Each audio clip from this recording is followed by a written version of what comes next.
16, Fenômeno Magnético da Vida Humana. O livro que nós estamos estudando é Mecanismos da Mediunidade. E esse capítulo diz respeito a todos nós que somos encarnados no planeta. Por quê? Vai falar sobre filhos, sobre aprendizado, crescimento e vida adulta, ou seja, é importante para todos. Olha só, que inteligente, como foi escrito isso, como foi explicado isso na nossa vida.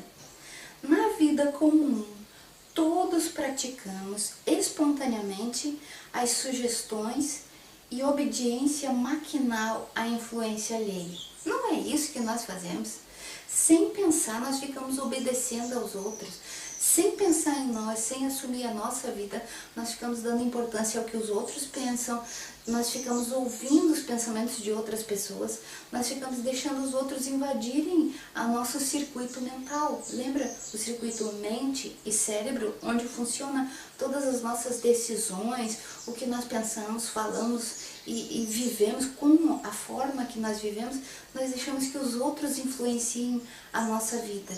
Nós permitimos até que encarnados ou desencarnados tomem conta da nossa vida. Obediência maquinal, foi chamado isso. Influência alheia. Claro que nós vivemos assim. Está na hora de uma vez por todas de nós assumirmos essa conduta, uma conduta ética para conosco mesmo. Nós precisamos conduzir a nossa vida.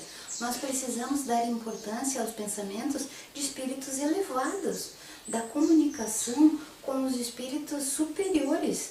Mas o que nós fazemos? Vivemos aqui no comum, na vida comum, e damos importância a esses. E pior, às vezes a gente dá mais importância para os inferiores.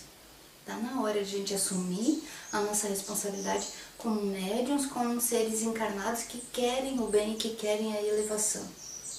Olha bem, quando o espírito é criança ainda, recolhe dos pais os mapas de indicação e conduta, como se os pais fossem o GPS. Os pais indicam como fazer, onde ir, quando, de que forma viver e pensar. Essas noções de conduta nortearão a existência dessa criança. Percebe a importância da educação dos pais, da importância da presença dos pais na vida das crianças? É claro que tem uma exceção. As crianças que já são muito evoluídas podem encarnar na nossa família e essas não vão se influenciar, não vão precisar dos nossos mapas, da nossa condução. Fora essas crianças bem elevadas, as outras todas precisam da nossa presença, da nossa educação.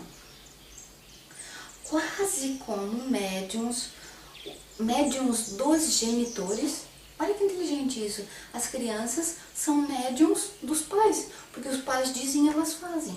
Os pais interferem no circuito mente e cérebro das crianças. Quase como médium dos genitores, vão vivendo e se ajustando nas ondas mentais que lhes são próprias. Como assim? Cada um, mesmo que seja pequenininho, tem um circuito mental. A mente sua, que já vem desde as outras existências, que sofreu agora uma redução para ser criancinha de novo, mas é a mente que tem as informações de tudo que a pessoa já viveu. É um espírito. Agora está em formato de criança, mas é um espírito. O cérebrozinho dele é de criança, mas a mente é antiga. Então, o que ele está falando aqui? Que a criança já traz essa mente antiga, funcionando com o seu cérebro novinho, ele tem um circuito mental. E os pais devem conjugar esse circuito mental. Então, a criança, com o circuito dela, mente e cérebro novinho, conjugando com a mente e cérebro dos pais. O que acontece? Vive um pouco no seu circuito, um pouco no circuito dos pais, um pouco no seu circuito, um pouco no circuito dos pais. E o que faz isso no formato ideal, como foi projetado para ser, é que os pais elevassem um nível dessa criança. Que os pais, quando essa criança circulasse no circuito mental dos pais, ela tivesse uma elevação de moral, de conhecimento, de sabedoria, de elevação para a sua vida, para que a criança melhore. É isso que faz dos pais educadores. É para isso que servem os pais, para conduzir essa criança para o melhor caminho. Só depois ela vai experienciar novas coisas, claro. Quando ela fica fora de casa, quando ela for para a escolinha, quando ela tiver contato com outras pessoas, outros adultos, ela vai misturando esses circuitos. Mas os pais sempre têm um local privilegiado, o circuito sempre está rodando melhor com os pais. É como se os pais dessem um molde para o crescimento moral dessa criança. Os pais formam um embasamento para ela, isso todo mundo sabe, só que às vezes a gente não sabe que a criança está compartilhando esse circuito. Às vezes a gente sabe de falar, mas não sabe de viver. A criança precisa desse molde para crescer melhor. E o que às vezes nós espíritas, vamos dizer espíritas de primeira viagem, podemos pensar? Ah, mas se ela já é uma mente milenar, acostumada a fazer isso, isso e aquilo, traz já em si uma maneira de agir, um jeito de falar e de viver, o que eu vou interferir, como que eu vou interferir nessa criança? É obrigação sua, pai e mãe, interferir sim, fazendo com que ela circule no teu circuito e que o teu circuito seja melhor. Normalmente, quando a gente tem um filho, a gente pensa, eu vou ser uma pessoa melhor. E passa a ser uma pessoa melhor mesmo. Principalmente quando está em contato com o filho, principalmente quando quer dar exemplo para o filho, para ser uma pessoa melhor. Isso é o correto. Bem, passada a primeira infância, pais e filhos, se eles não forem afins, se não tiver afinidade entre eles, quando passa ali a primeira infância, começam os problemas. Os problemas, claro, vindos de vidas passadas, de relacionamentos passados, começam os problemas de reajuste desses dois espíritos, tendo sempre o pai como referência, o pai e a mãe como referência dessa criança. Pai e mãe são espíritos, teoricamente, são espíritos melhores, porque tiveram mais amor, tiveram a coragem de trazer esse filho. Quando há essa incompatibilidade, começa a haver perturbação nessa relação. Bem, a ciência não consegue explicar por que uma criança que foi educada, criada com tanto amor, quando começa a ter noções assim de limite do seu próprio corpo, quando começa a entender que os pais são uns e elas são outros, começa a haver essa perturbação. A ciência ainda não conseguiu explicar. E os espíritas sabem que se a mente é milenar, também essas relações afetivas ou desafetivas, elas permanecem, e ali quando a criança começa a recobrar a consciência dela, começa a entrar no seu próprio corpinho e tomar conta desse circuito mente-corpo dela, ela começa a reconhecer os pais, ela começa a saber, eu não gosto de você. Ela começa a ter uma noção maior e começa a vivenciar isso, as perturbações que a ciência não explica. Olha, mesmo que os pais não tenham conseguido educar, não conseguiram fazer um bom trabalho até os 7 anos, até os 14 anos dessa criança, desse adolescente, a vida fora de casa vai ensinar. Esses circuitos vão ser completados e ela vai aprender. Isso todo mundo já sabe, né? Mas ninguém sabia que ia estar escrito assim num livro de conduta espírita, num manual de como ser um espírita bom. Bem, ordens superiores da vida garante que se você não conseguir, tentou, mas não conseguiu educar em casa, a vida vai educar fora. O aprimoramento da alma, é para isso que a gente encarna, para aprimorar a nossa alma, para ajudar os nossos filhos a aprimorar a deles. Bem, qual é a importância dos pais, então, mesmo sabendo que esse espírito é milenar e trouxe um monte de coisa? Tentar fazer com que ele se eleve. A importância dos pais é enorme. No equilíbrio da construção dos moldes mentais, os moldes que a criança vai usar depois, quando for adulta, vem lá da infância. O que você fez quando ela era pequena? Esses moldes que você criou vão nortear a vida dela, com certeza. E na adolescência, qual é a importância dos pais? É essa condução dos impulsos da adolescência, essa explosão de hormônios, esses impulsos, tanto sexuais como de todo o resto da vida, de condução do seu próprio eu, de voltar a ser o que era ou de ser um espírito melhor. Os pais que têm essa condução dos impulsos e das adaptações desse espírito com as novas convivências com os outros espíritos, o convívio com as outras pessoas. Os espíritos assumindo as características trazidas de outras existências, é isso que faz a adolescência. Por isso que é tão complicado. Quando o espírito assume tudo de volta, quando esse circuito mente e cérebro voltam a funcionar na sua potencialidade máxima, é a adolescência. Daí a criança já não está mais obedecendo aos pais, porque não participa mais do circuito deles, está assumindo o seu próprio circuito, eu como espírito, e nessa adaptação os pais podem ajudar os filhos a conviver melhor. Não dá para desistir de fazer esse tratamento, porque é um tratamento, porque você trouxe um espírito ali, conduziu ele até então, você está tratando esse espírito, está dando molde para ele, está ajudando. Não dá para desistir desse tratamento, porque essa é a tua função nesse mundo, essa é a tua missão nesse mundo. E não dá para se culpar se isso não deu certo, porque você precisa ter na sua cabeça que esse espírito que você trouxe, agora ele é pequeno, agora ele é criança, agora ele é adolescente, mas mentalmente o que ele já trouxe, ele é velho, ele tem muita artimanha, ele sabe muito das coisas. Não se culpe se não deu certo, faça o seu melhor. Se não funcionou, Deus vai saber olhar para você e vai dizer se você fez o certo.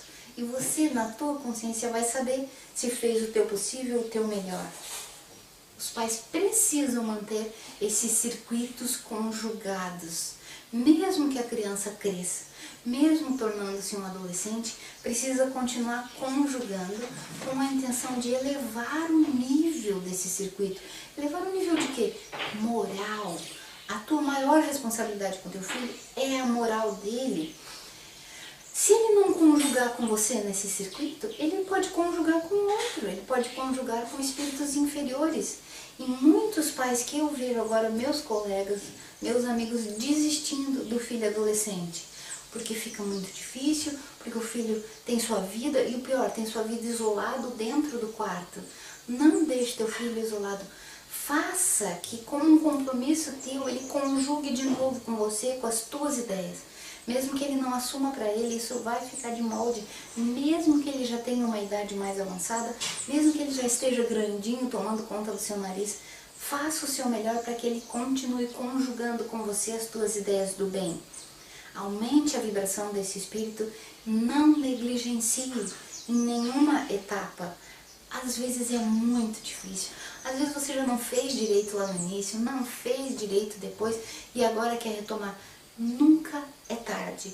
Retome essa condição, faça o seu melhor para que a tua consciência fique bem, para que a tua responsabilidade com esse espírito vá reduzindo o grau de erro, vai reduzindo o grau do que vocês já aprontaram no passado, do que você já fez para ele. Faça o teu melhor, mesmo que não esteja dando certo, faça o teu melhor, é bom para você.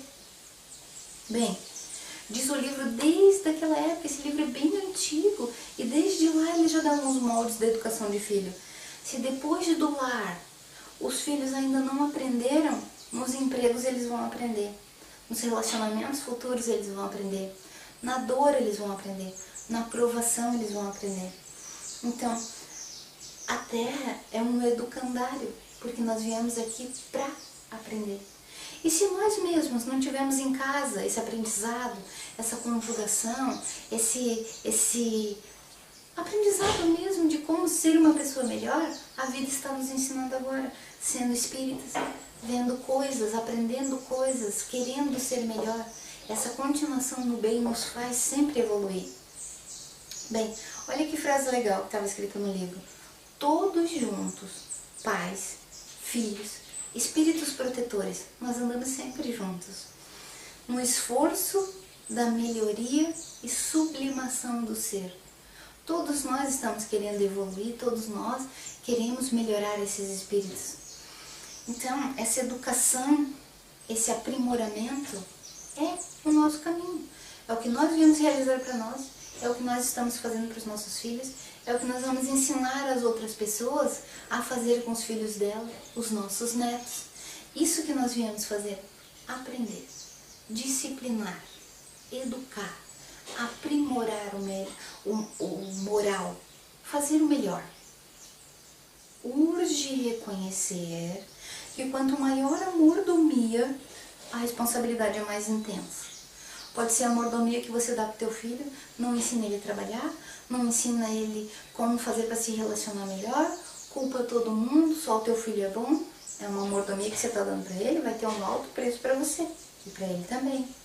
Ou outro tipo de melhoria, de mordomia. Ah, é muito difícil para mim educar porque ele não gosta de mim, já é declarado que nós somos inimigos, não somos afins, não estou conseguindo, vou largar de mão, deixa ele ficar dentro do quarto dele. Não faça isso. É uma mordomia para você que vai te custar caro. Quanto maior a mordomia, maior a responsabilidade também.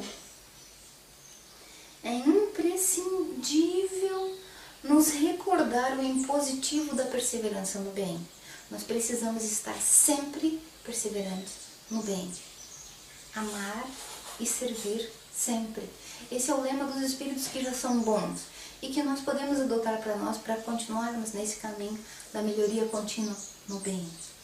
Bem, depois de adulto, nós também precisamos nos conduzir por esse caminho, porque muitas e muitas vezes, desprevenidamente, nos transformamos na nossa vida em médiums dos espíritos de ação delituosa.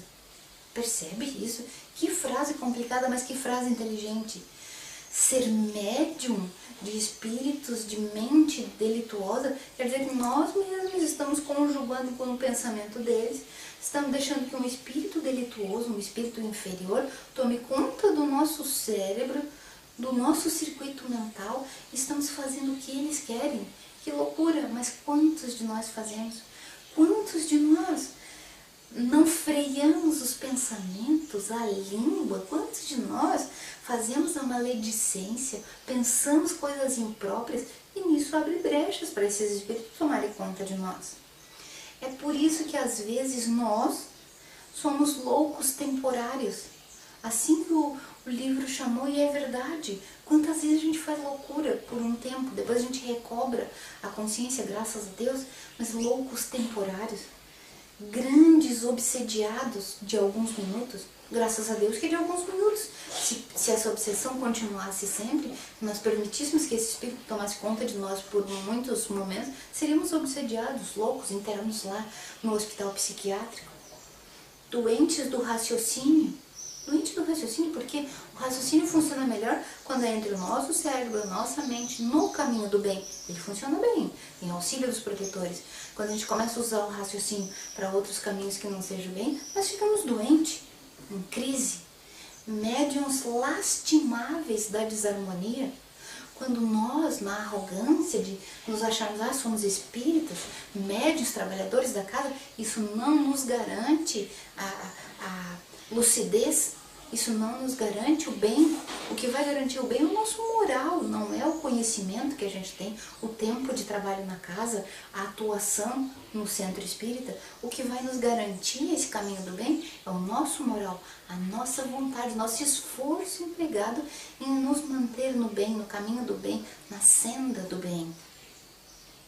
Pela nossa permanência larga nesses reflexos condicionados. Reflexo condicionado é quando a gente traz informações de vidas pregressas e aproveita informações de outros espíritos. Quando a gente aproveita essas informações de espíritos inferiores, nós ficamos em lamentáveis condições. E isso, meus amigos, tenho para dizer para vocês que é em larga escala nos centros espíritas. Médiuns atuantes, trabalhadores da casa, que no momento lá do trabalho se dedicam ao bem, fora do trabalho fazem coisas horríveis, pensam coisas que não condizem com espíritos elevados.